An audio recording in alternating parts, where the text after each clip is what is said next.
this.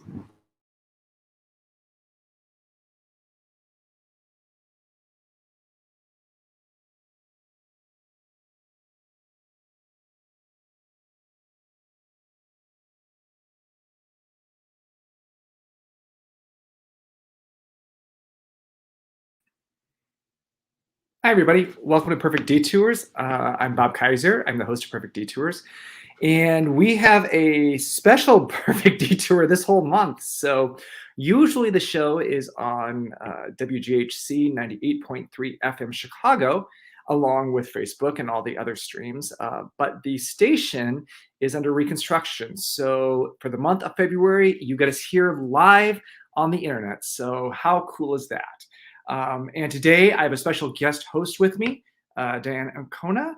Well, hello, Dianne. Good morning. So we're going to be doing the show together today and exploring just a perfect detour with the show. So first of all, if you're listening, you're tuning in again, welcome. So glad you're back. And if you're new to the show, welcome also. And you're probably wondering, what is this show? Well, this show is an exploration of those moments in our lives that are unexpected. Either those things that we choose or things that we don't choose, and how at first glance those moments might feel like they're wrong turns or just bad luck or whatever it may be. And then as we look at them with further exploration, we find out that actually they're the perfect turns for creating the life beyond our wildest dreams. So each week we look at this little phenomena and see how can we help each other get through these moments. And with this, we really hope that you'll comment. So on Facebook, the comments are open. Please join the conversation. We love to have other people, though I think we find each other very entertaining. Having other people a part of the conversation would be great. Okay, that's enough of introduction. So Dianne, I'm not sure if people remember who you are. Dianne has been a guest a couple of times on my show. So No, I've only been invited once. So once? This is your second time. Don't mess it up. Okay. So Dianne, tell us who you are. So I am Dianne Ancona. I am a clinical therapist out in California, where it's going to be 70 next week. Sorry, Chicago. Rude. I know it's very cold and snowy there. I'm a therapist and a mom, and I have been friends with Bob Kaiser for how long? Since we were 30. no, not 30 years. 9 years. Yeah. No. Since Really? college. Oh, you're actually right. You turned 51. Oh, Lord. Whew. Yeah. Oh no, not 39. That's too many. Too many. 30 something. Yeah. I'm not good at math, so.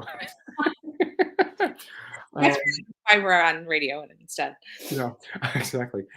So really grateful that you're here, Dianne. And so first of all, I am wondering, I think that the topic for today, and Dianne and I talked a little bit, but we're still kind of figuring out this whole, what we want to talk about together. So you're going to help us. So if you have a topic, just put it in the chat and we'll explore it. But first of all, Dianne had mentioned that maybe we should talk about how we met and that perfect detour, because at one time in my life, I did not even know there was a Dianne Ancona. Isn't that crazy? Yes, that's shocking.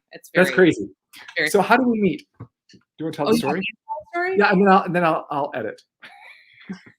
Okay. Gosh, I think we met backstage at a show at Illinois State University. Yes. Where we were both theater people.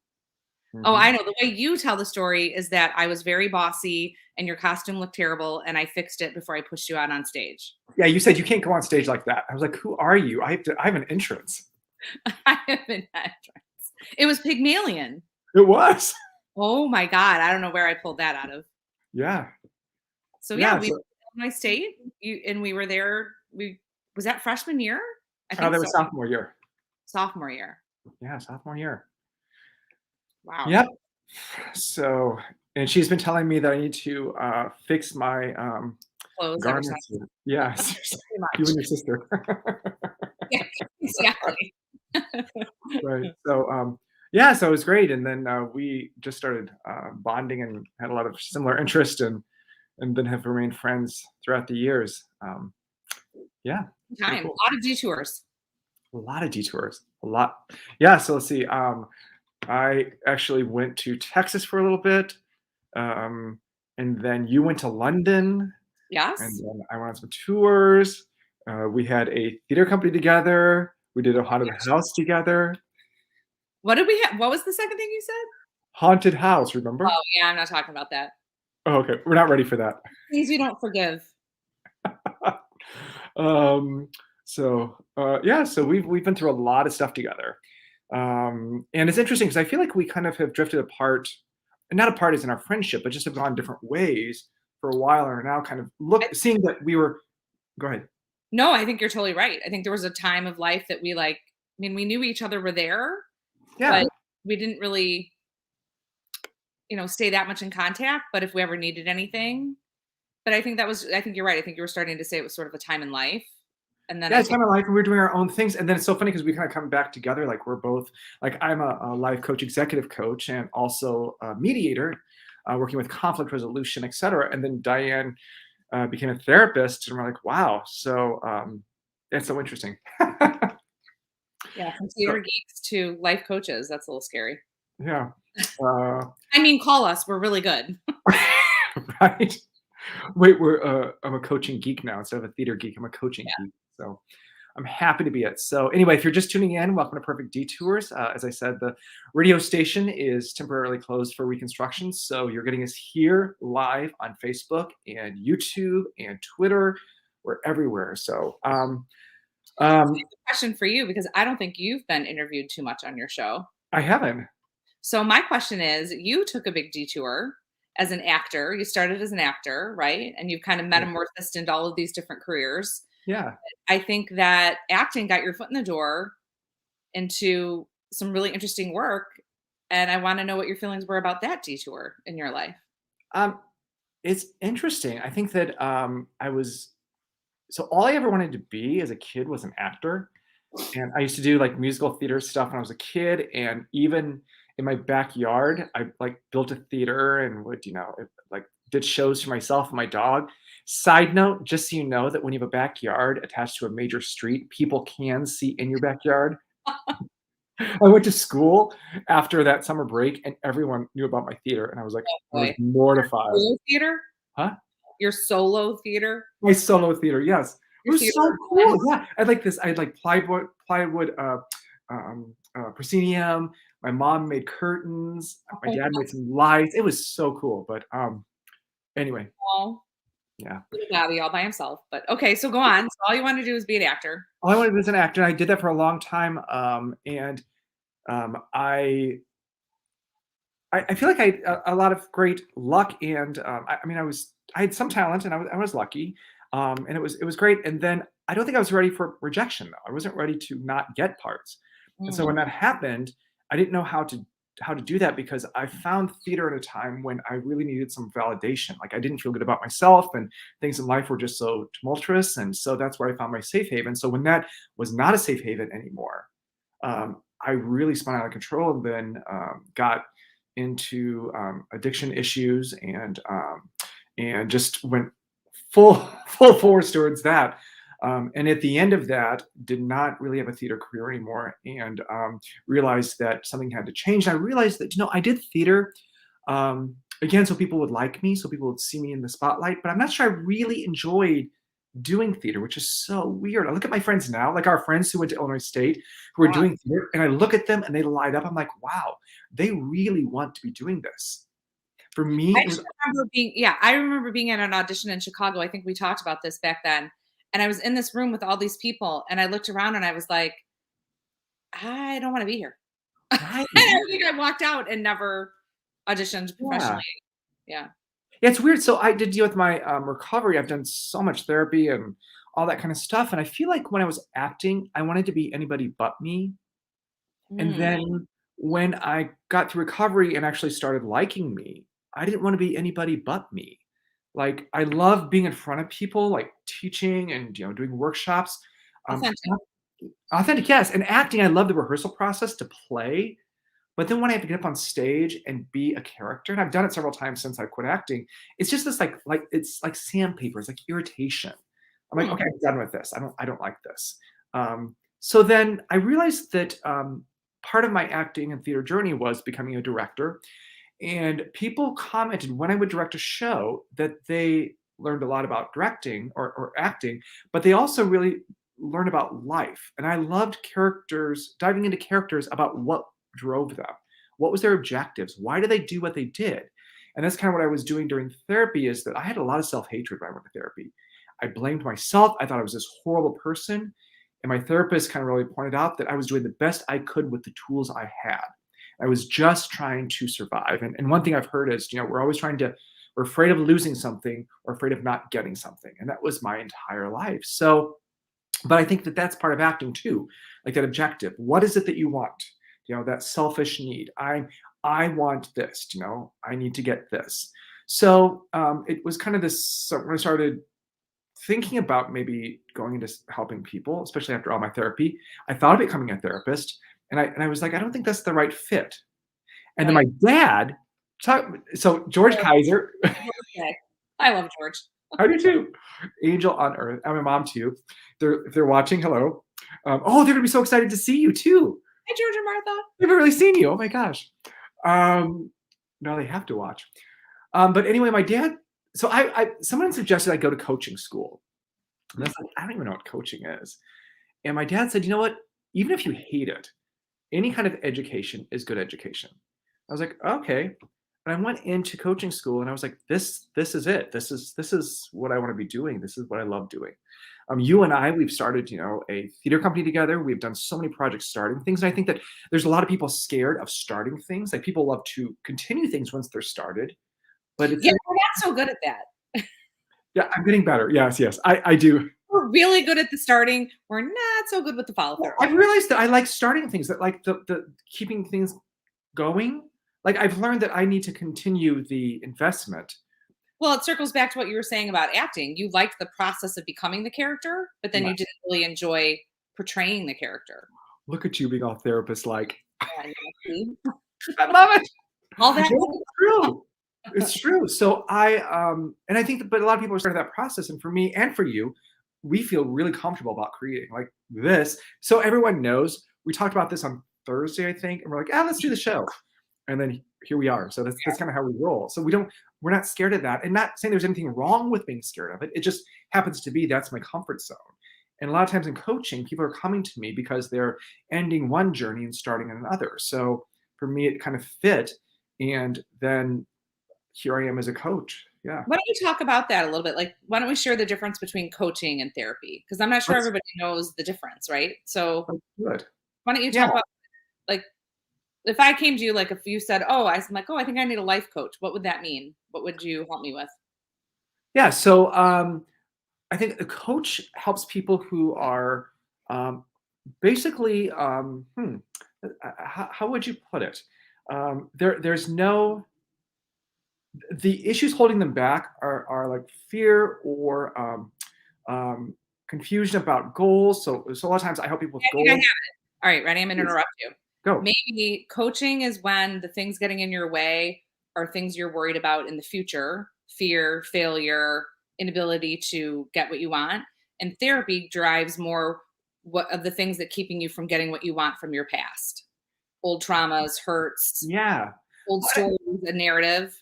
So Yeah. you meet people from where they want to get, and I kind of meet people from where they've come and what they need to resolve. I'm interested in how do we get forward, and then I think that if I may, that kind of the why can't you move forward compared to how can we move forward. Yeah, I think like what's getting you stuck. Like Yeah, and I think we both deal in that middle place of being stuck. But sometimes I think, I mean, and obviously therapy can be, I'm working towards this future goal and I got to figure it out. I mean, not everybody yeah, in the world goes to therapy because they have trauma or because they have unresolved issues, right. but I think everyone struggles with something that keeps them from taking that next step. And I agree. And as a coach, I do not go into the therapy realm. Like Correct. if there is trauma, if there's like even if I'm working with someone who maybe has addiction issues, I would not deal with the addiction. I still would maybe take them as a client, but then part of that process might be, for them to go get a therapist to kind of Correct. deal with that. So if there's coaches, it's just little things that are stuck maybe with needing to rethink the story, usually re-looking at how we're looking at something, and then to help people move forward and keep accountable and make sure that a lot of times when people come to me, first of all, the reason people come to me, the reason they say they're coming to me is not the reason they're really coming.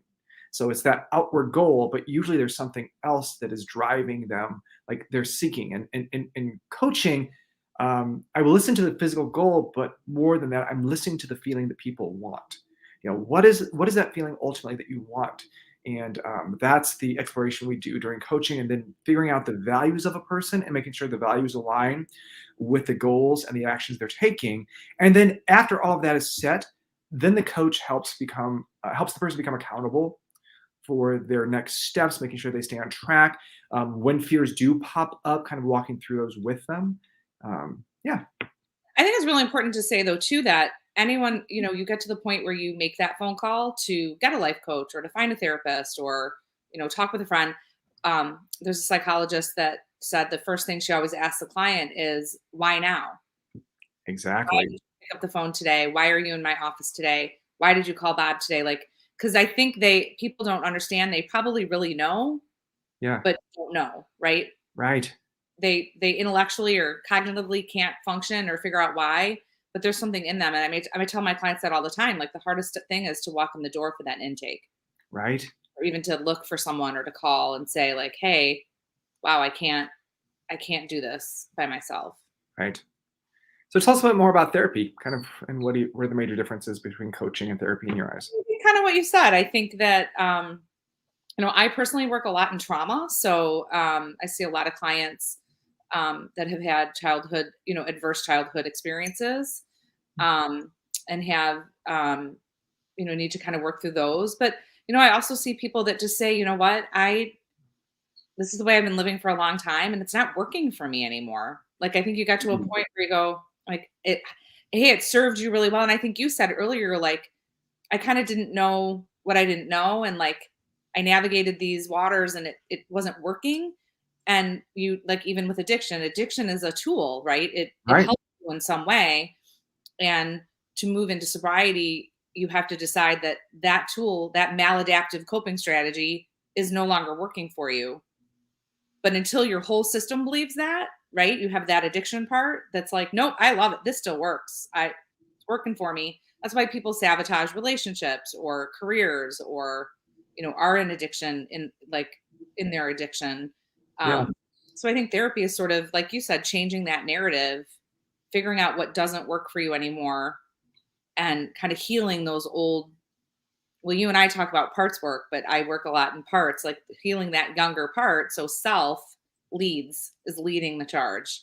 yeah. 'Cause the addiction was leading your charge for a while, right? Yeah, it was.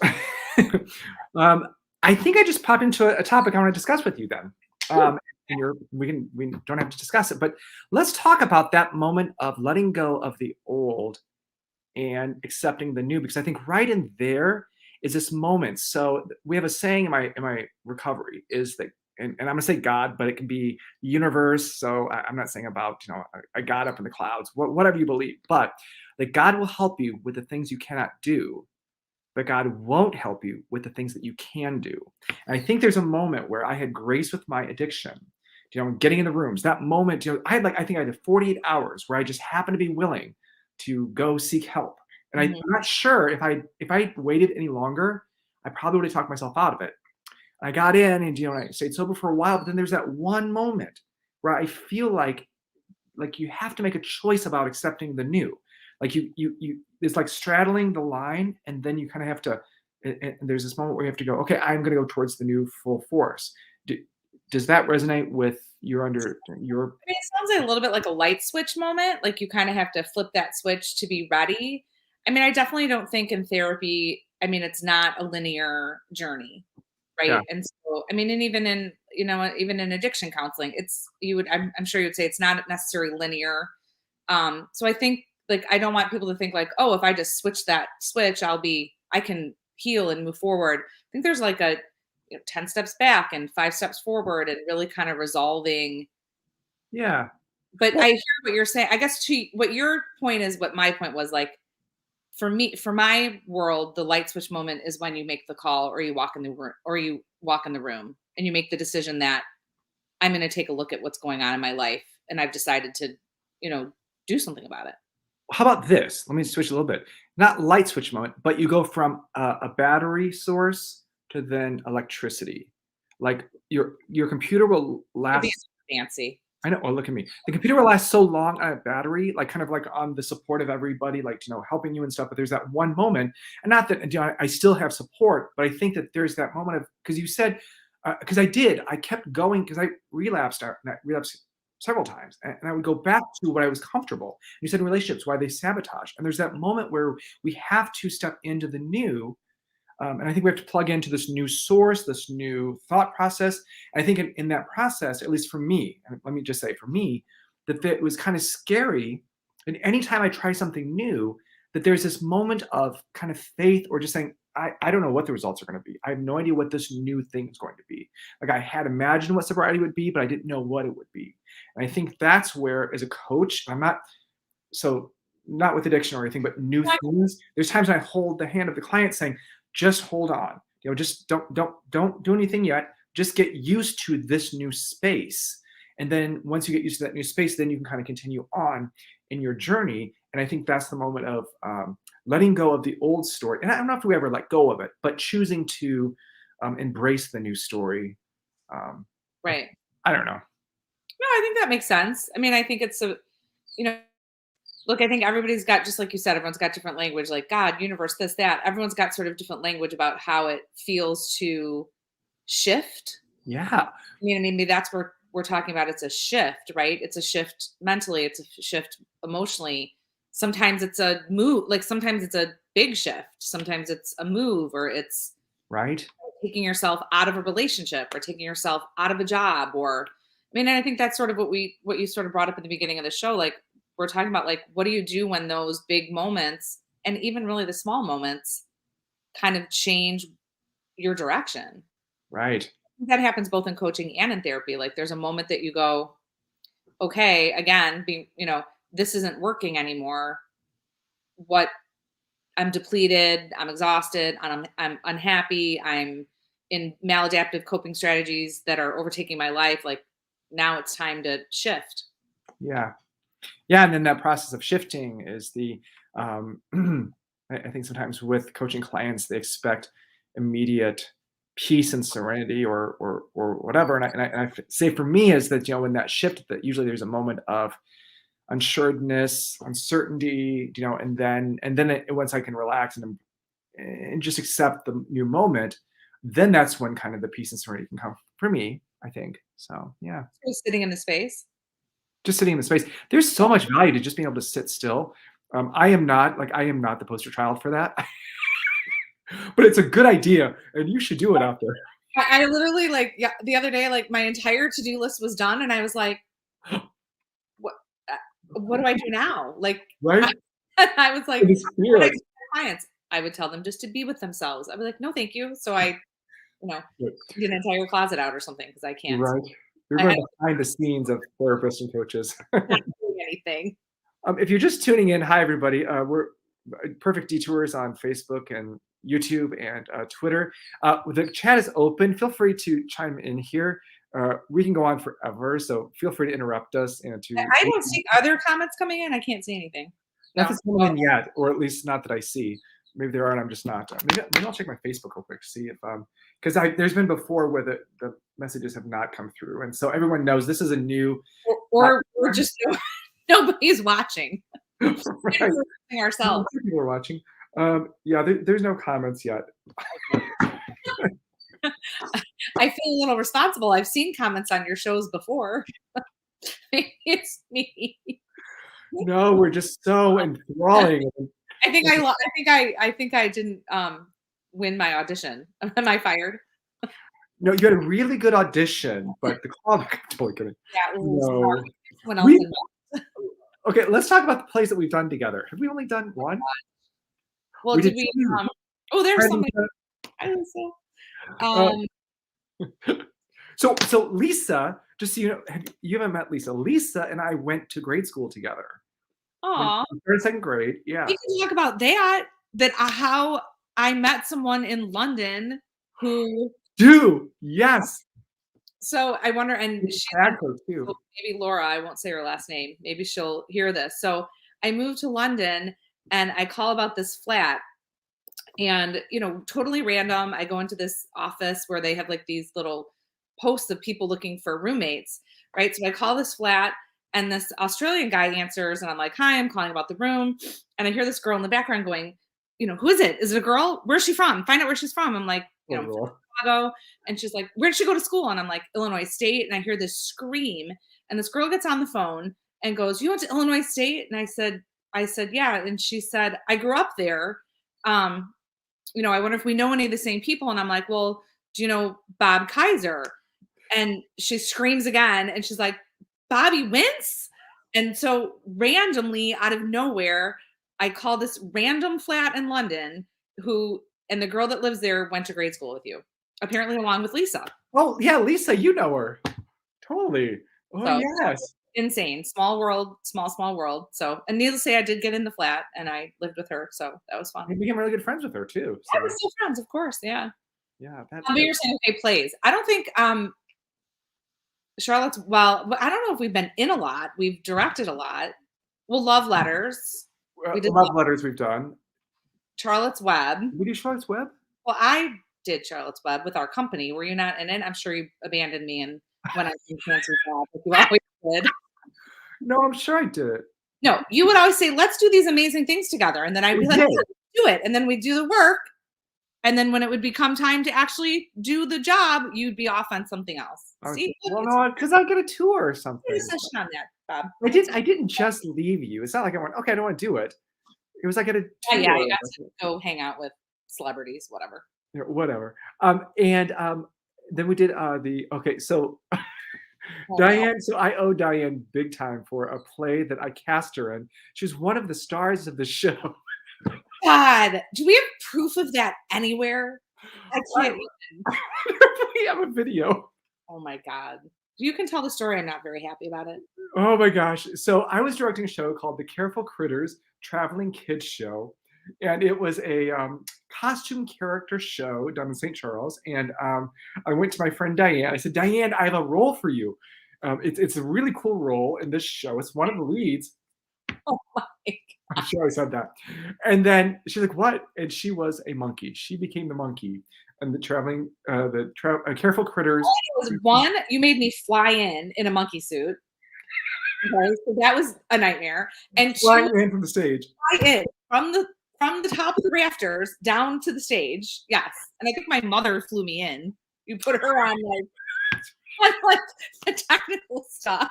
Okay, wait, stop. Let's tell the story about about your head.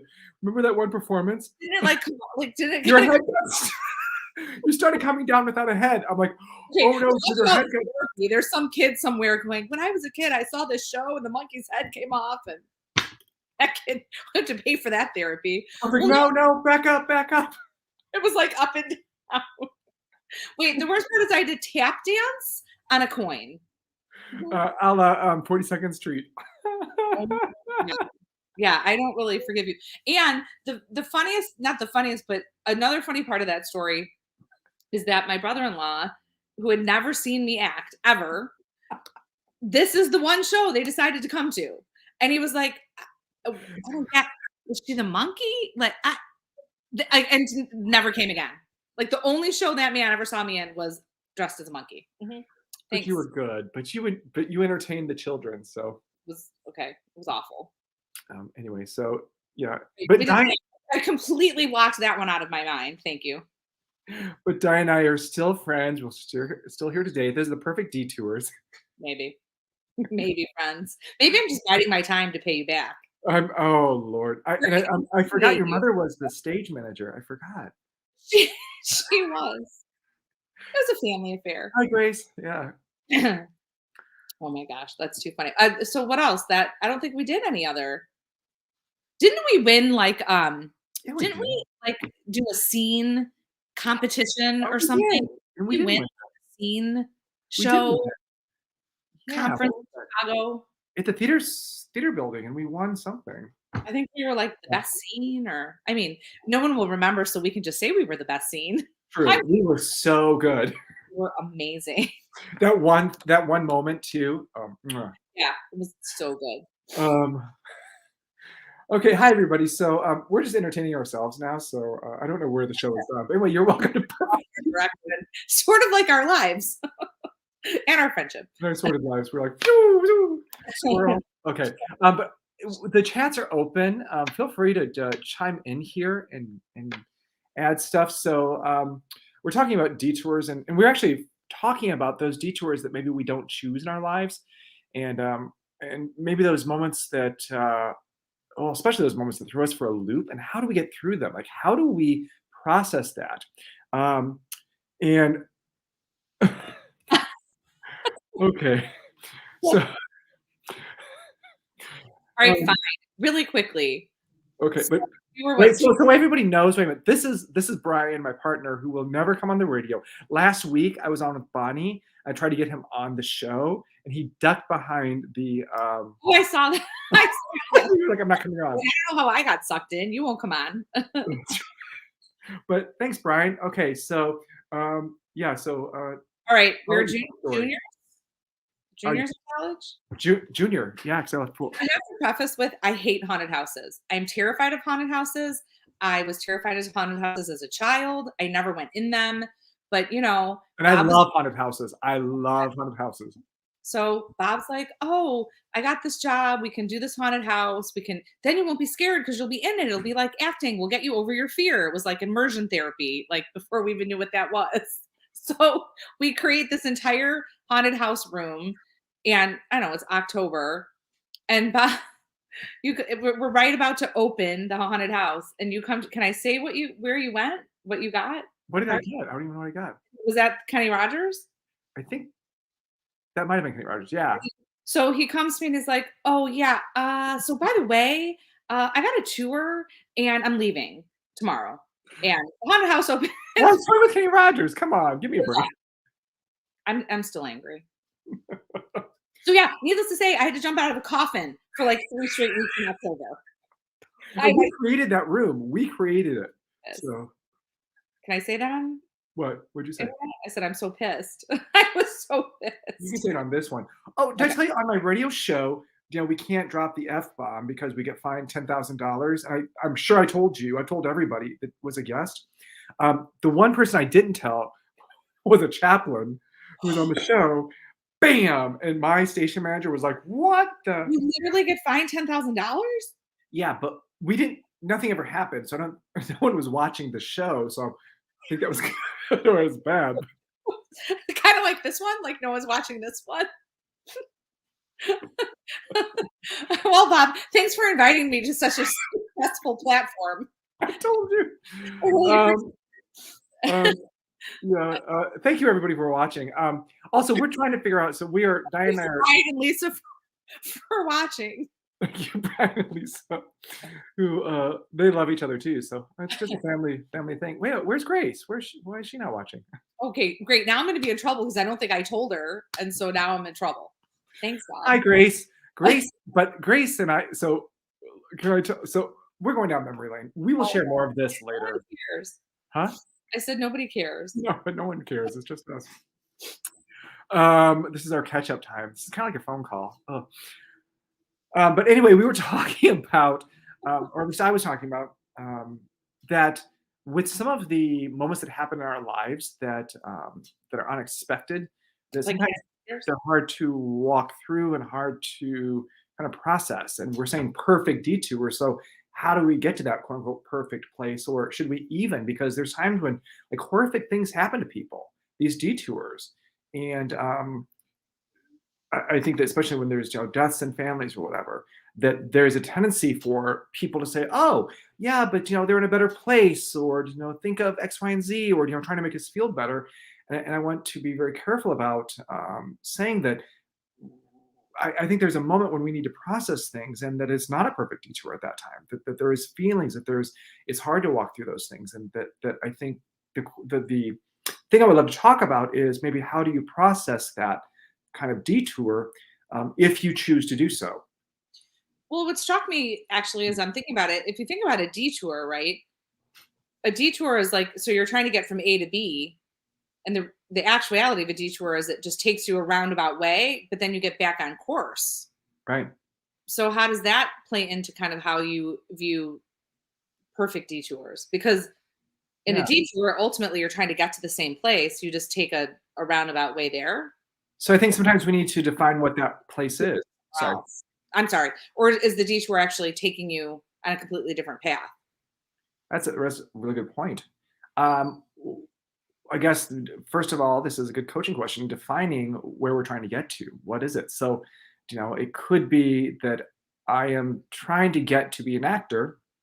If I take a tour that's not getting me to be an actor, and then I've realized that all along it wasn't so much to be an actor, but to find peace and love of myself. So actually, I thought that was the tour. That was the way to get there.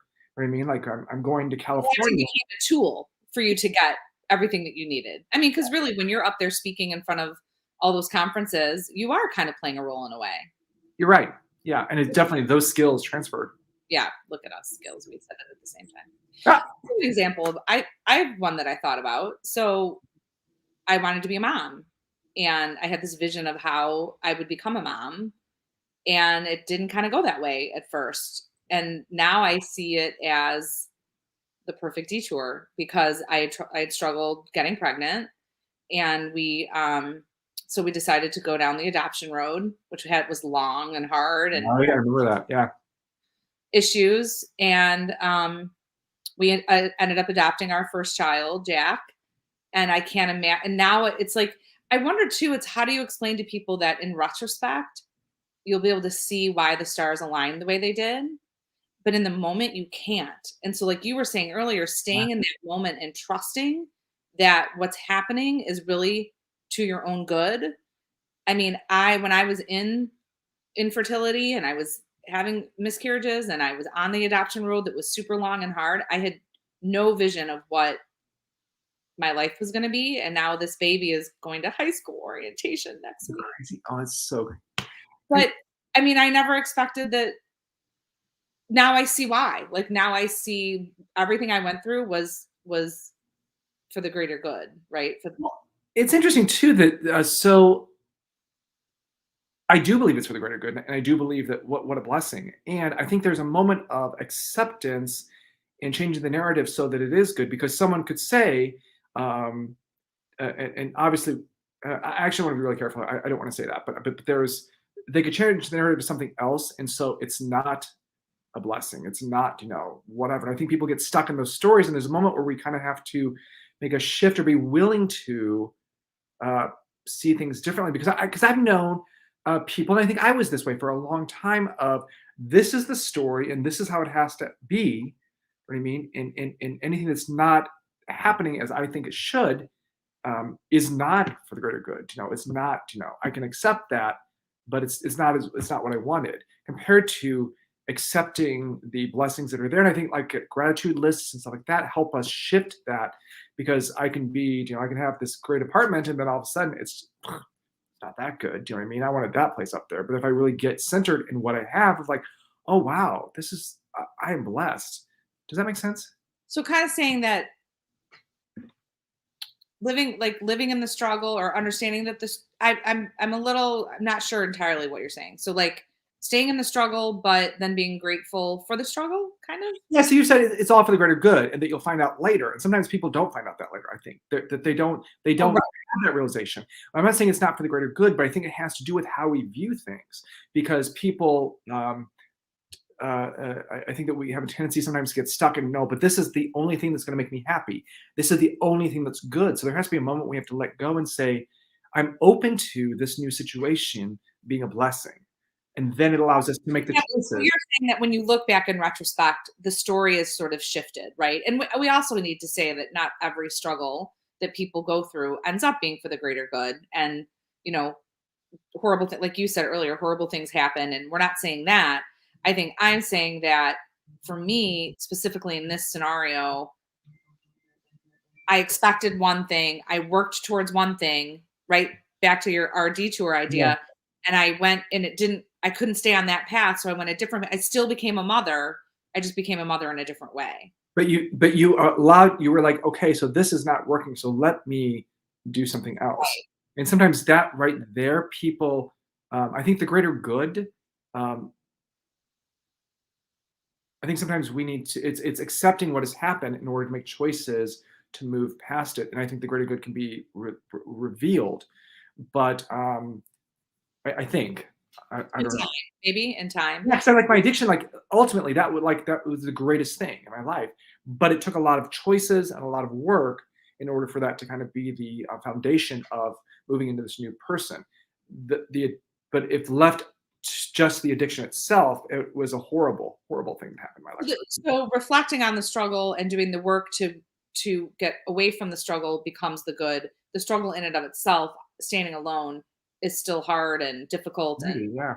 and horrible and things that are right. Because if I sat here and lived in, you know, that first miscarriage or whatever, if I never healed from that or let that Bingo. Yes.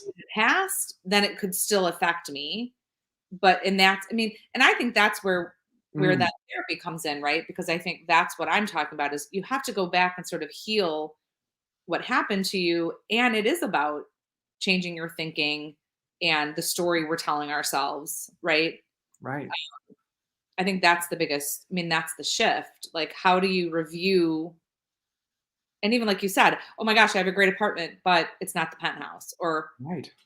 I have a great job, but I can't afford the car I want. I mean, I think that gets into material things, but it's this idea that we could always change our negative thinking can always be changed and we could get stuck in that cycle. How do you break that cycle? Hmm. Well, that's a really good question. How do you break Say, it? just in case, because I do have two children, and my daughter I had biologically, and so that was another path. But they're at that stage of life where they argue with each other and with how like who's the favorite. So I have one child from adoption and one child from birth biologically. So and I love them both And equally. they're both amazing kids. Oh, she is the I best call you kid. Bob, They do call me Bobbert. Where did that even come from? You call me Bobbert. Bob and Robert. No, You Lucy started it. Oh, she did start it. Yes. Robert James. You call me Robert James. Yes. Oh, that's right. That's been such a joy too to see that. And you and I are the same though. I collect people. Like I don't really let people out of my life, and so I have That's a true. lot of That is very true. long standing friendships. But it's been such a joy to watch my children love you and have you be a part of their life. And Lucy's in theater. God help us. She's a And great girl. Okay, wait. This little girl, this little girl. She's not a little girl anymore. This woman has this amazing voice. Oh, she's she's yeah. better than both of us combined, I think. Oh, yeah, hands down. Yeah. So it's been fun to watch that and your guys' connection about that. So Yeah. Yeah, I think that with these more extreme detours, things that, especially if we don't choose them and they seem, they can be devastating, et cetera. Or at least that can be the experience. I think there's a moment. I was went and saw a speaker one time, and I feel like, especially kind of shows like this can be viewed sometimes as, the coach and the therapist saying, you can move on, you can do this too, blah blah blah. And there's moments when we just need to say, I just need a moment to process where I'm at, and I want to make sure to say that moment is really important. I think it's important to experience whatever the experience is at hand, and then the next step then is the acceptance of, okay, so this is what has happened. And and I think that in right before the acceptance, there's this tendency, at least for me, to fight. Well, but this was supposed to happen. Well, but why me? All this, and it's all very normal stuff. But if we can move into, okay, so it has happened. So what's my next choices? And Diane, that's what I heard is that, when the miscarriages happened and stuff, you went, okay, and you did go through that process. right. It was horrible, and then you went, okay, but I do want a child. So what's the next step? And I think that is, if you can get to an acceptance place, and it doesn't mean, 'cause I think sometimes also when we accept something, people think that means I'm going to diminish what happened, or I'm going to forget what happened or something. And at least in my experience, it hasn't been that I've said it didn't happen. It's just, it is what it is, and now I want to make the next choice to move on and move that next step in my life. So those are my thoughts. No, I mean, I think it's interesting too, when we talk about, some of these things are very traumatic for people. And when we talk about healing trauma, trauma stored, like I can help someone heal from trauma, but I can't take the memory out of their brain, right? Like I can't remove it, but we can help shift it from somewhere that lives deep inside us somatically and in our body to Mhm. being more of a, yes, this happened and I don't respond to it in the same way. Mm, I don't my whole system isn't responding to it, right? right. It's there, I know it's there, but it no longer floods me, right? I'm not flooded by this negative memory. And how do you even do that? Like, how does that what is that process? Well, there's a process called EMDR. It's a bilateral brain stimulation. You can do it multiple different ways, but basically the idea is that as you fire up one part of the brain with like these handheld buzzers or a light, then you don't even have to talk as you process the memory in your brain. If you think about it, it actually shifts the trauma from one neural pathway to another. How So it's cool. stored somatically in one on the right neural pathway. And as you do this process, it moves it sort of to another neural pathway that no longer you don't. I mean, that is like literally the simplest way to say it. It's way more complex than that, and Sure. way smarter people than me figured all that out. But Yeah. that's kind of how I explain it to my clients. It shifts it so that yes, you can think about that memory, but it's something that it happened. It's not happening now. Right. So what happens to our body? Think about something that's bothered you. Someone's passed away, or you've had a car accident, or something scary. When you think about it, your whole body goes, Right. or your stomach, or you can't work, or you can't function, or you can't be in a conversation. Um, then after you do this process, you can go, yes, that happened, but it's not happening now. That's so interesting too that I was reading something a couple of weeks ago about the brain doesn't really know like present moment versus like if we're in stories, or at least a part of the brain or something. How interesting is that? Yeah. Well, it's that when you the brain, if you the body doesn't know that whatever negative thing happened isn't still happening. So Mm. when you think about it, if it hasn't been processed, your body still thinks it's happening. I mean, think about it, which is why when even relationally, you got into an argument, half the time you're responding to something that's not even in the moment. You're fired up and flooded with old thoughts, emotions, feelings, and you're bringing it into present day or present moment. Maybe I do that once or twice.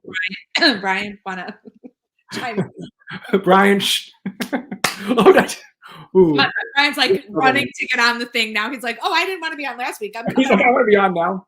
He's like Yeah. jumping off the couch. It's like, let me talk about Bob and how he yeah. Isn't that a movie? Let's talk about Mary, or let's talk about Bob. Let's talk Let's talk about. about Oh, Bob. what about Bob? Oh, no comment. Did you see? That's a smart Nice. movie right there. Oh, oh, I adore that guy. All Okay. right, we'll do couples later. It's okay. We'll have a quick session. Oh my I gourd. mean, I won't 'cause that's unethical. I can't see that. He would have a lot to say. It's a blessing to be in a relationship with me. I think. Unquotes blessing. Oh, Sure, sure. sure. We're actually getting close to the end of our time. Wow, we like to talk. We do. I We think do. we're Well, I adore you. It's oh my gosh, it's nice so too. awesome to talk to you. So we are actually going to be kind of veering off into a new show, and we're open to suggestions on what you would like to see from us. Preferably not the Muppets up in the Oh, thing. I think that's kind of us. Those two, remember the Muppets and the we should totally do a show like that. what's it called? The Bob and Dianne Muppet Show. Could you imagine? That's kind They of who we are. they made Smart Ass remarks. Wow, that's true. We Well, can now never that do I have that. a $10,000 fine, I'm gonna have to clean up my language. Just can't drop the F bomb. You don't really say it though, do you? No, not at all. No, I don't talk that way. All right, what's our show gonna be? It's going to be. I feel like I'm doing an improv game right now. We have no Yes, idea what and it's going to be yet. Sorry. yeah. Yes, and Yes, and It's about pigs and cows, and I don't know. We don't know yet, but we are forming a new show. So if you have thoughts about what you'd want to see from us or ideas, we'll take them. Send them our way. Yep. Diane, thank you so much for being a part of the show today. Always a thrill. I always learn so much from you. So Well, that's thanks cool. for having me. Yeah, and where can people, if people want to get in touch with you, do you want them to contact you through me, or how would you? My website is in progress, so under construction. So yes, when I have that up and running, I will send that your way, and we Yeah, can hopefully by the time we launch our show, it'll be ready to roll. that sounds great. And especially if you're in California, yeah, Yes. let's talk. So cool. If you want to get in contact with me, you're probably on my Facebook page right now, but you can contact me through Facebook, Twitter, and Instagram. My handle is at Bob Kaiser Coach. My website is bobkaisercoaching.com, which I will put in the comments once the show ends. And Hey, you also, have to end with our picture. oh, well, it kind of looks a little weird. This is our let me do this. Sorry, I didn't mean to interrupt your but oh See? yeah, it didn't work for some reason. Yeah, that little we have a little Yeah, circle. of course you look great. Thanks for the circle on me. That's the story of our relationship. Here, look at me. I look fabulous. Oh my God, look how young we are. I know. Yep, that's us. Um, I love it. So, I know. But Diane will be on again, I'm sure. I'm sure she'll jump on. I hope. Sorry? I said I hope if my audition went well. You were good. Yeah, yeah. You talk real good. Real good. You talk real good. Anyway, I hope everyone has a wonderful week. I'll be back next Saturday at noon Central Time on these streaming services. And again, the radio show, Perfect Detours on WGHC 98.3 FM Chicago is on hiatus due to the station being under reconstruction. So hopefully that's back soon. Once they let me know that we can start the show again, we will be back on the air. So until then, have a great weekend. Bye, everybody. Happy Saturday.